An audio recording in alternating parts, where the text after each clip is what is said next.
ओम शांति 17/4/69। ब्राह्मणों का मुख्य संस्कार सर्वस्व त्यागी। आप सभी का संगठन खास किस लिए मंगाया है? संगठन के लिए मुख्य 4 बातें जरूरी है। पहला, आपस में एक दो में स्नेह। दूसरा, नज़दीक संबंध। तीसरा, सर्विस की जिम्मेवारी। चौथा, ज्ञान योग की धारणा का सबूत। इन चारों बातों में तैयार हो। एक दो में स्नेही कैसे बनना होता है? स्नेही बनने का साधन कौन सा है? ये जो एक दो से दूर हो जाते हैं उसका कारण ये है क्योंकि एक दो के संस्कार, एक दो के संकल्प नहीं मिलते हैं। सभी के संकल्प संस्कार एक हो कैसे सकते हैं? संस्कार तो हर एक के अपने अपने होते हैं। संगम युगी ब्राह्मणों का मुख्य संस्कार कौन सा है? संस्कार रूप में मुख्य संस्कार कौन सा था? जो ब्रह्मा का संस्कार वही ब्राह्मणों का।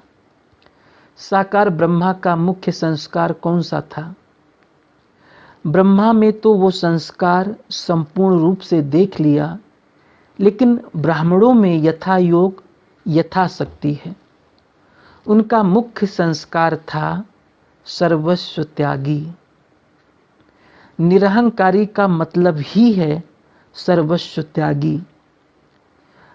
अपना सभी कुछ त्याग कर देते हैं। सर्वस्व त्यागी होने से सर्वगुण आ जाते हैं।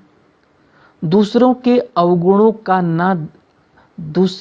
अवगुणों को ना देखना ये भी त्याग है। त्याग का अभ्यास होगा तो ये भी त्याग कर सकेंगे। सर्वस्व त्यागी अर्थात देह के भान का भी त्याग। तो ब्राह्मणों का मुख्य संस्कार है सर्वस्व त्यागी। इस त्याग से मुख्य गुण कौन से आते हैं? सरलता और सहनशीलता। जिसमें सरलता सहनशीलता होगी वो दूसरों को भी आकर्षण जरूर करेंगे और एक दो के स्नेही बन सकेंगे। अगर सरलता नहीं तो स्नेह भी नहीं हो सकता। एक दो में स्नेही बनना है तो उसका तरीका ये है। एक तो सर्वस्व त्यागी देह सहित। इस सर्वस्व त्यागी से सरलता सहनशीलता आपे ही आएगी। सर्वस्व त्यागी की ये निशानी होगी, सरलता और सहनशीलता। साकार रूप में भी देखा ना, जितना ही नॉलेजफुल उतना ही सरल स्वभाव, जिसको कहते हैं बचपन के संस्कार।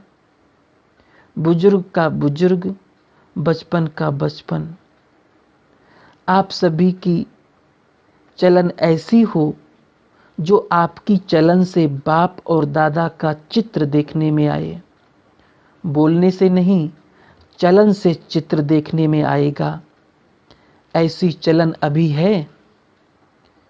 आपकी चलन से बाप दादा का चित्र देखने में आता है? देखने में तो आता है, लेकिन कभी कभी जब उस स्थिति में रहकर सर्विस करते हो तब आपकी वाणी से, सूरत से समझते हैं कि इन्हों को ज्ञान देने वाला बहुत ऊंचा है। कहते हैं ना, आपकी चलन से बाप दादा के चित्र देखते हैं, लेकिन कभी कभी आप भी कैमरा हो। आपके कैमरे में बाप दादा के चित्र छपे हुए हैं। वो कभी कभी दिखाते हो, क्यों? सदैव वही चित्र चलन से क्यों नहीं दिखाते हो? पुरुषार्थ है। ये पुरुषार्थ शब्द कहाँ तक चलना है? कितना समय अभी पुरुषार्थ करना है? क्या अंत तक ऐसे ही कहते रहेंगे कि हम पुरुषार्थी हैं? जैसे अब कह रहे हो ऐसे ही अंत तक कहेंगे? पुरुषार्थ शब्द भी अब चेंज होना है। भले पुरुषार्थी तो अंत तक रहेंगे, लेकिन वो पुरुषार्थ ऐसा नहीं होगा जैसे अभी कहते हो। पुरुषार्थ का अर्थ ही है जो एक बार गलती हो वही फिर दूसरे बारी ना हो, ऐसा पुरुषार्थ है। पुरुषार्थ का जो अर्थ है उसमें प्रैक्टिकल में आना है। एक ही भूल बार बार हो तो उसको पुरुषार्थ कैसे कहेंगे? पुरुषार्थ का लक्ष्य तो होना चाहिए। बाकी इस तरह का पुरुषार्थ शब्द भी निकल जाना चाहिए। एक दो के स्नेही कैसे बनेंगे? पत्र व्यवहार करना, संगठन करना, सिर्फ इससे नहीं बनेंगे। ये तो स्थूल बात है। लेकिन एक दो के स्नेही तब बनेंगे जबकि संस्कारों और संकल्पों को एक दो से मिलाएंगे। उसका तरीका भी बताया, सर्वस्व त्यागी। सर्वस्व त्यागी की निशानी क्या होगी? सरलता, सहनशीलता। ये बातें जब धारण करेंगे तब स्नेही बनेंगे। सरलता लाने के लिए सिर्फ एक बात जरूर वर्तमान समय ध्यान में रखनी है। वर्तमान समय देखा जाता है आजकल की स्थिति जो है वो कुछ स्तुति के आधार पर है। स्तुति और निंदा दो शब्द हैं ना, तो वर्तमान समय स्तुति के आधार पर स्थिति है। अर्थात जो कर्म करते हैं उनके फल की इच्छा व लोभ रहता है। कर्तव्य के फल की इच्छा ज़्यादा रखते हो, स्तुति नहीं मिलती है तो स्थिति भी नहीं रहती। स्तुति होती है तो स्थिति भी रहती है। अगर निंदा होती है तो निधन के बन जाते हैं, अपनी स्टेज को छोड़ देते हैं और धनी को भी भूल जाते हैं। तो ये कभी नहीं सोचना कि हमारी स्तुति हो। स्तुति के आधार पर स्थिति नहीं रखना। स्तुति के आधार पर स्थिति रखी तो डगमग होते रहेंगे। जो अनन्य हैं उन्हों का प्रभाव दिन प्रतिदिन आपे ही निकलेगा। लेकिन प्रभाव में खुद ही प्रभावित नहीं होना है। यहाँ ही फल को स्वीकार कर लिया तो भविष्य फल को खत्म कर लेंगे। जितना गुप्त पुरुषार्थ उतना गुप्त मददगार, उतना ही गुप्त पद बन जाता है। दूसरे भले कितनी भी महिमा करें, लेकिन उनकी महिमा के प्रभाव में खुद प्रभावित नहीं होना है। कोई भी कार्य करना है तो संगम पर ठहर कर जजमेंट करनी है, क्योंकि आप सभी संगम युगी कहलाते हो। इसलिए जो भी बात होती है हर बात के दो तरफ होते हैं। दोनों तरफ से संगम पर ठहर जजमेंट करनी है, न उस तरफ ज़्यादा न इस तरफ ज़्यादा। संगम पर ठहरना है। तुम संगम युगी ब्राह्मणों का जो भी कर्तव्य चलता है वो संगम पर नहीं ठहरता है, इस तरफ व उस तरफ चला जाता है।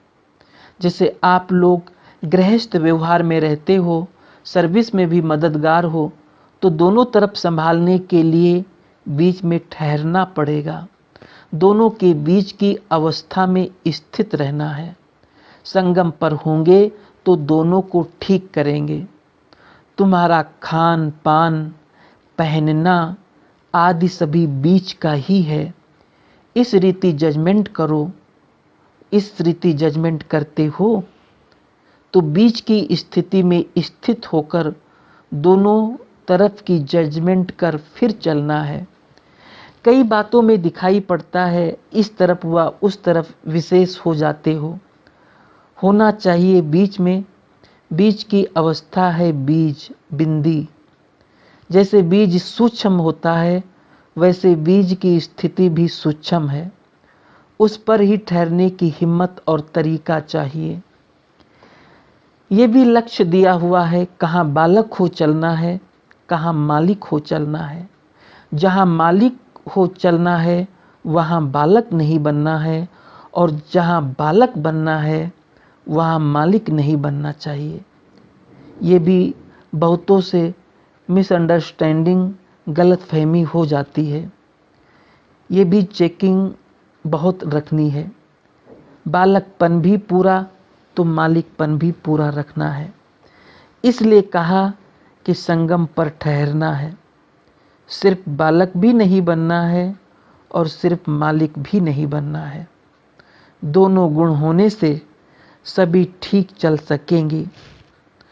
बालकपन अर्थात निसंकल्प, जो भी आज्ञा मिले, डायरेक्शन मिले, उस पर चलना। मालिकपन अर्थात अपनी राय देना। किस स्थान पर मालिक बनना है वो स्थान और बात देखनी है। सभी जगह मालिक नहीं बनना है।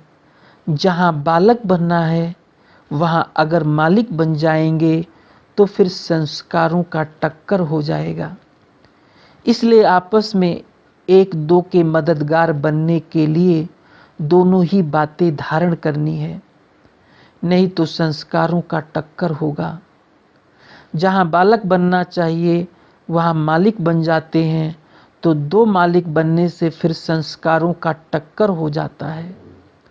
मालिक भी बनना है, बालक भी बनना है। राय दी, मालिक बने, फिर जब फाइनल होती है तो बालक बन जाना।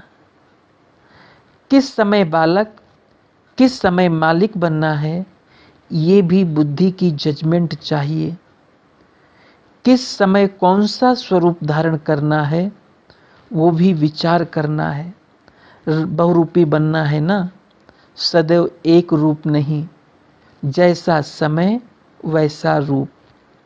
उल्टे रूप से बहुरूपी नहीं बनना है, सुलटे रूप से बनना है। अच्छा, ओम शांति।